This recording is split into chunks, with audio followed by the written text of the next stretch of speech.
People are usually really surprised to find out that I keep bees. When I first got them, I was trying to keep it like a big secret.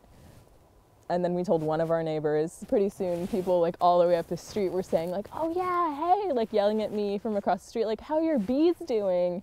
And I'm like, oh, don't yell that. You know, I was kind of freaking out that everyone knew, but everyone seemed excited about it. No one has expressed any concern. There's a number of people that do beekeeping and keep it, you know, they keep it hidden and they keep it quiet, and they're being as responsible as they can so it doesn't become a nuisance. The codes, they're being revisited. Most lots in the city are not that big. Even someone like me with this huge yard, I'm pretty sure my bees still are not legal. No one would even know though if I hadn't told anyone that I had them. I feel like bees are just in your yard whether you like it or not. They're going to be there in your flowers. You can't stop them. No one's in control of that. And other cities like New York and Seattle have recently changed their ordinance so that it's 25 feet.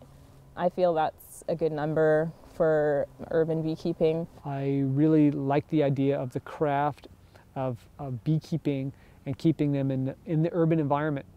There definitely is a connection with wildlife that we're truly lacking. People have forgotten what it's like to make your own food and have to get your own food and kind of fend for yourself. You go into the store and you buy a packaged something or other and you don't even know where it came from. It's a real eye-opening experience when you look in a hive, and then you learn all the steps it takes for, you know, these thousands of bees to make a teaspoon of honey. That connection with that and understanding the services that any pollinators do for our food, and without pollinators we definitely would not have food to eat.